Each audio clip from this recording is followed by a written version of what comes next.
Assalamualaikum warahmatullahi wabarakatuh. Kembali lagi di mata kuliah patologi penyakit tidak menular. Jadi pada hari ini kita akan belajar tentang gangguan pada tindakan medik invasif dan tindakan bedah.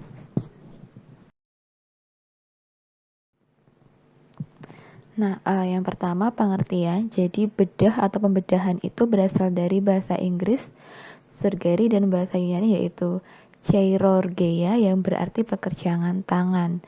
Jadi bedah ini merupakan spesialisasi dalam dunia kedokteran medis yang fokus untuk mengobati penyakit atau luka dengan operasi manual dan instrumen.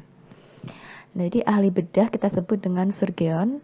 Itu ada macam-macam. Biasanya berbackground dari dokter gigi, atau dokter hewan yang memiliki spesialisasi dalam bidang ilmu bedah. Nah, sedangkan pembedahan sendiri merupakan semua tindakan pengobatan yang menggunakan cara invasif dengan cara membuka atau menampilkan bagian tubuh dari pasien yang akan ditangani. Untuk pembukaan bagian tubuh ini umumnya menggunakan sayatan menggunakan pisau bedah. Nah, setelah penanganan dari bagian yang dibuka tadi, maka dilakukan tindakan perbaikan yang diakhiri dengan menutup atau menjahit lukanya. Nah, untuk penyakit bedah sendiri adalah sejenis atau sejumlah penyakit yang memerlukan terapi atau indikasi untuk pembedahan.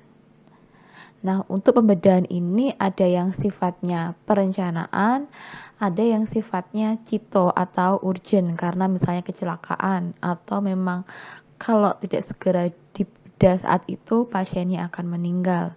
Tetapi pada hakikatnya untuk pembedahan ini maka seorang dokter ini harus menyiapkan dirinya mulai dari pengetahuannya terhadap penyakit dan pembedahannya, kemudian teknik bedahnya, kemudian sarana bedahnya memakai alat apa aja, kemudian siapakah yang akan ikut dalam operasi tersebut, serta dokter anestesia akan dipilih. Jadi sebelum melakukan pembedahan, biasanya dokter akan melakukan diskusi atau mungkin rapat kecil terkait kasus pasien. Jadi ketika melakukan pembedahan sudah tahu step by stepnya serta resiko-resikonya ketika dilakukan pembedahan ke satu pasien tersebut. Jadi biasanya dokter-dokter ini akan melakukan proses namanya studi kasus untuk membahas pasien yang akan dibedah. Nah, untuk pasien bedahnya, untuk instruksi di rumah sakitnya sendiri biasanya pasien ini harus tahu bahwa dia ini akan dibedah atau diobati. Jadi sebelum dibedah biasanya perawat akan memberikan informed consent untuk mengetahui dan menerangkan bahwa pasien ini mau untuk dibedah dan diterangkan secara rinci kira-kira bagaimana jalannya pembedahan yang akan dijalani. Nah, untuk itu diperlukanlah keterbukaan oleh ahli bedahnya. Kemudian juga harus diketahui latar belakang penderitanya, kemudian serta kepribadiannya seperti apa, apalagi bila pasiennya ini ada gangguan seperti anxiety disorder atau depresi yang bisa mengganggu jalannya suatu pembedahan. Apalagi bila bedahnya ini tidak bius total dan hanya bius minor, sehingga pasien masih sadar tapi tidak merasakan apa-apa. Nah, untuk cabang ilmu bedah sendiri, pada saat ini ada sekitar 16 jenis bedah.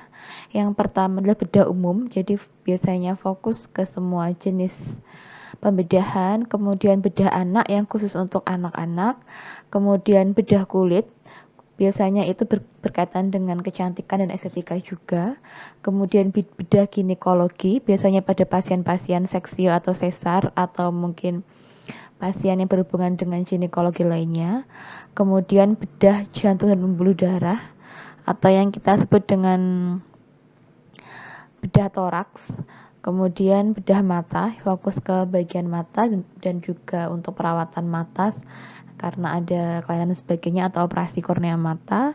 Kemudian bedah mulut dan maksilofacial, ini biasanya yang banyak pasiennya cenderung misalnya mengalami gigi bungsunya miring. Nah, ini kalian akan masuk ke bedah mulut atau SPBM. Kemudian bedah ortopedi yang fokus ke tulang. Bedah plastik ini biasanya fokus ke perbaikan, hampir mirip seperti bedah kulit. Bedanya adalah plastik ini lebih ke estetikanya, misalnya karena luka bakar atau sebagainya itu nanti masuknya ke bedah plastik. Kemudian bedah syaraf, ini untuk gangguan-gangguan di syaraf, misalnya ada tumor atau kanker di otaknya. Kemudian bedah trauma, ini fokus untuk pasien-pasien yang terkena trauma saat kecelakaan kerja dan sebagainya. Kemudian bedah urologi, ini yang bedah berhubungan dengan bagian organ ginjal dan kandung kemih. Kemudian bedah pembuluh darah, ini fokus ke pembuluh darah, bisa di pembuluh darah di otak, di jantung dan sebagainya. Kemudian bedah tumor itu biasanya kita sebut dengan bedah onkologi. Ini fokus ke pengambilan tumor atau kanker. Kemudian otolaringologi, ini fokus ke pernafasan di bagian laring dan faring. Kemudian cabang ilmu bedah transplantasi organ yang fokus untuk pasien-pasien yang mengalami gangguan di organ inti, misalnya di hati, ginjal, jantung, dan mungkin di mata. Nah, itu biasanya bedah yang fokus ke situ bekerja sama dengan bedah transplantasi organ. Untuk tahap pembedahan sendiri dimulai dari prabedah, yaitu tahap preoperasi, persiapan mulai dari persiapan pasiennya, kemudian persiapan alat-alatnya, persiapan tim bedahnya. Untuk yang persiapan pasiennya, ya mulai dari medical check up-nya, apakah ada kelainan jantung dan sebagainya. Kemudian tahap pembedahan atau intraoperasi, ini yang nanti ditangani oleh dokter bedah, dan tahap pasca bedah atau pas operasi. Nah, untuk tahapan di manakah yang ahli gizi sangat berguna, nah adalah di tahap prabedah dan tahap pasca bedah. Di tahap prabedah biasanya pasien diharuskan untuk puasa atau misalnya diet tertentu sehingga berhubungan dengan gizi. Kemudian yang pasca bedah ini sangat berpengaruh di gizi karena nanti kondisi pasca bedah ini sangat terpengaruh oleh kebutuhan nutrisi dan asupan nutrisi yang masuk pada tubuh pasien. Nah, untuk persiapan sendiri ada 4 tadi ya, ada pelaksana, ada persiapan pada pasiennya, kemudian persiapan alat dan bahan, dan persiapan tempat.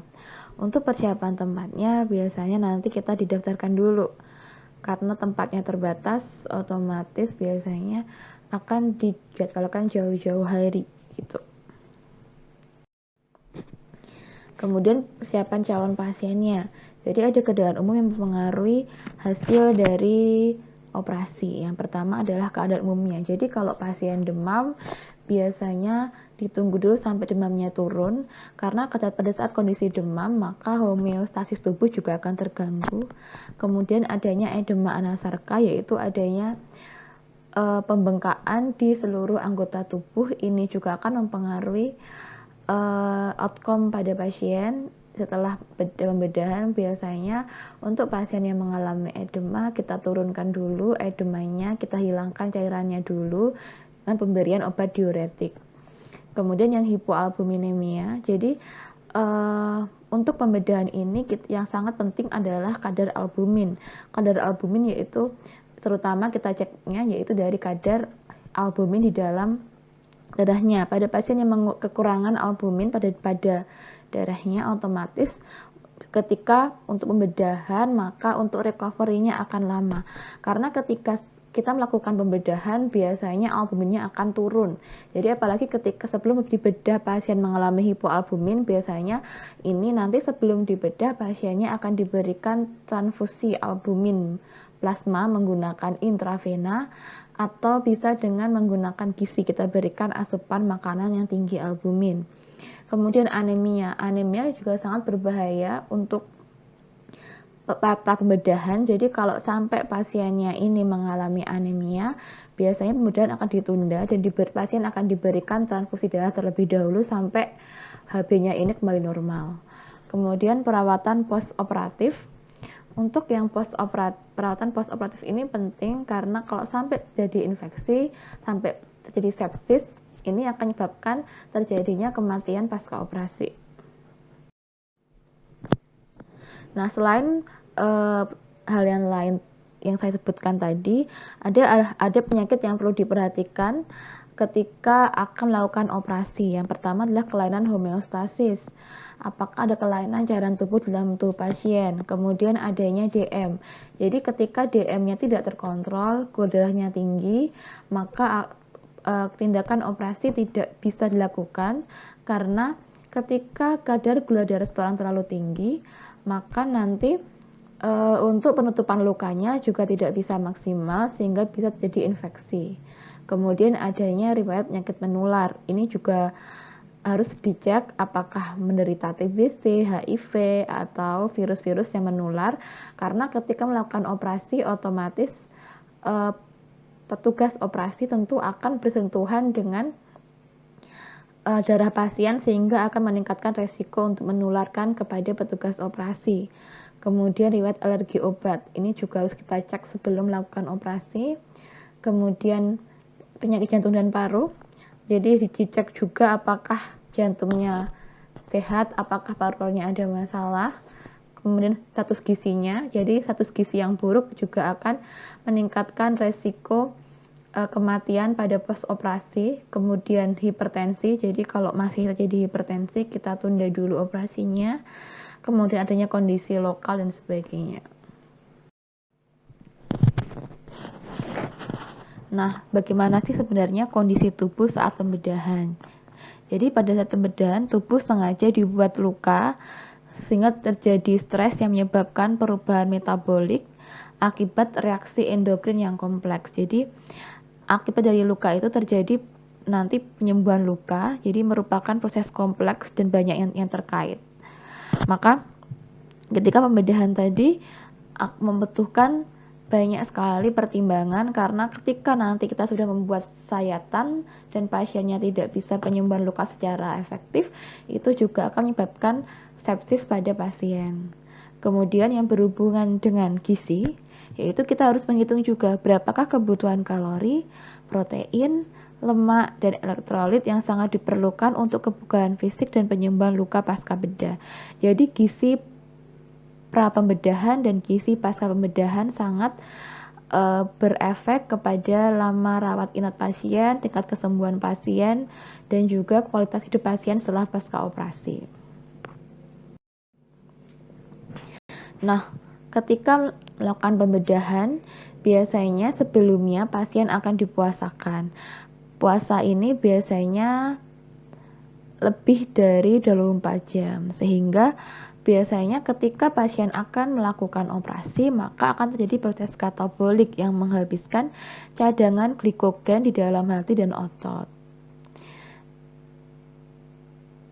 Nah, habisnya cadangan kalori ini akan menyebabkan gluconeogenesis, yaitu perubahan glukosa menjadi energi yang diambil dari proteolisis otot. Jadi karena tubuh kekurangan energi dari glukosa, maka terjadi gluconeogenesis, itu pemecahan glukosa dari yang bukan glukosa. Contohnya adalah proteolisis. Jadi proteinnya di otot dipecah menjadi energi dan juga protein di bagian visceral. Akibatnya ketika pasien melakukan pembedahan ini terjadi penurunan sistem imun dan enzimnya karena protein yang diperlukan untuk sistem imun ini dipecah menjadi energi saat proses operasi. Kemudian puasa panjang ini juga diperlukan untuk mengistirahatkan saluran pencernaan sehingga nanti setelah pembedahan maka diperlukanlah asupan nutrisi yang memadai. Jadi prabedah pun juga kita memberikan asupan nutrisi yang memadai juga supaya ketika pembedahan pasien tidak mengalami proses katabolik yang terlalu banyak. Nah, untuk pembedahan sendiri di dunia kedokteran, ini sudah melakukan inovasi yang kita sebut dengan teknik minimal invasif. Jadi teknik ini membuat sayatan yang lebih kecil dibandingkan teknik yang bedah biasa. Jadi tekniknya hanya menggunakan sayatan sekitar 1 cm, sehingga nantinya juga jangka waktu perawatan akan lebih cepat. Selain itu, teknik ini juga minim resiko dan juga meminimalisir resiko kehilangan darah yang banyak pada pasien. Kemudian kerusakan jaringan akibat operasi juga lebih kecil. Kemudian setelah pasca operasi, pasien ini bisa langsung rawat jalan atau one day care surgery. Nah, untuk teknik ini juga biasanya bekas lukanya juga minimal dan tidak berasa terlalu nyeri, dan pasien tentu saja akan pulih lebih cepat dan bisa beraktivitas kembali. Tapi untuk teknik-teknik minimal invasif ini biasanya memerlukan alat yang lebih canggih dan dokter yang lebih spesialis, jadi biasanya harganya pun juga agak lebih mahal dibandingkan teknik bedah biasa. Nah, untuk yang pasca pembedahan ada beberapa resiko yang akan dilalui pasien. Jadi biasanya resiko komplikasi. Jadi misalnya saat bedah sudah berhasil, tapi ketika kita pantau biasanya sampai 48 jam pertama pasca operasi, apakah ada komplikasi atau infeksi pasca bedah. Bisa jadi itu terjadi karena banyak pendarahan waktu operasi, atau adanya reaksi karena terjadi proses anestesi, kemudian terjadi proses alergi dari biusnya sendiri, atau terjadi luka-luka yang tidak diketahui akibat operasi. Nah, untuk pasien pasca operasi ini biasanya hampir selalu menimbulkan rasa sakit. Jadi biasanya pasca operasi pasien akan diberikan obat-obatan untuk menghilangkan anti nyeri, golongan NSAID, sehingga pasien tidak akan merasakan nyeri.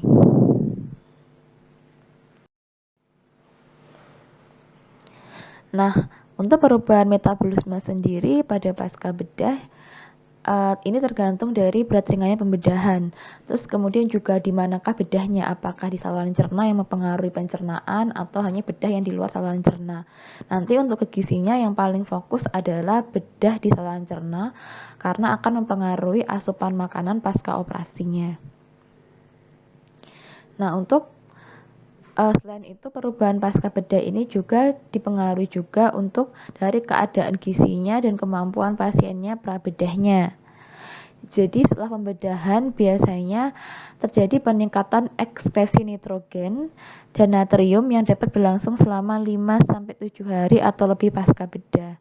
Nanti untuk ketika kalian belajar di mata kuliah dietetika, pada pasien pasca bedah otomatis diperlukan banyak asupan protein karena terjadi peningkatan ekskresi nitrogen pada 5-7 hari setelah pembedahan.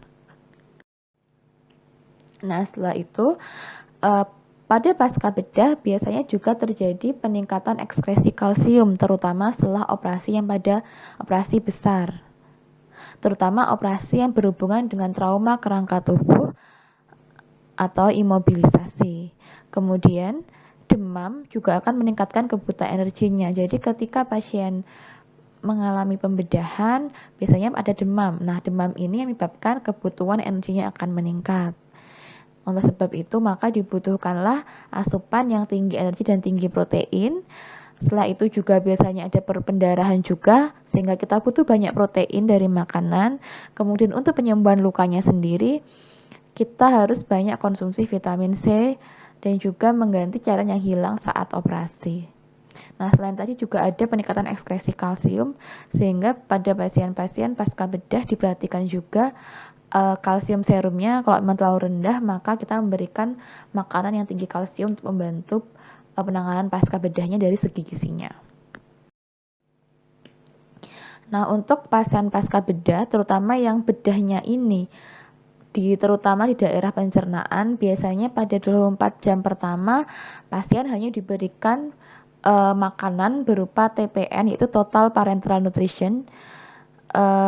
Ini ada 2 jenis. Jadi kalau memang pasien sudah bisa masuk makanan lewat saluran cerna, ya kita menggunakan bisa nasogastric tube, bisa menggunakan mulut, bisa menggunakan TPN. Tetapi kalau ternyata 24 jam pasca operasi pasien belum sadar, tidak mungkin kita berikan makanan secara oral. Nah, biasanya kita berikan yang namanya PPN atau total parenteral nutrition. Biasanya ini menggunakan cairan infus, jadi langsung ke pembuluh darah, tidak melalui pencernaan. Isinya bisa langsung protein yang dari asam aminonya, kemudian asam lemaknya, kemudian glukosa. Jadi bentuknya sudah bentuk yang mono, jadi tidak perlu kita pecah lagi oleh enzim-enzim di pencernaan sehingga bisa masuk lewat peredaran darah. Nah, ketika pasien sudah mulai sadar, maka kita bisa berikan asupan berupa oral tapi cair dulu karena pasien baru sadar dan belum bisa mengkonsumsi makanan yang terlalu kasar, atau memang kalau operasi tentang pencernaan ya otomatis kita tidak bisa misalnya ternyata operasinya ini di bagian mulut atau operasinya di bagian leher, maka kita tidak mungkin kan pasiennya harus mengunyah, harus makan. Biasanya nanti diberikan untuk makanannya berupa enteral nutrition, jadi enteral jadi melewati pipa yang langsung masuk ke gastro atau lambung. Nah, sekian untuk materi hari ini. Selamat belajar. Sampai jumpa di materi berikutnya. Assalamualaikum warahmatullahi wabarakatuh.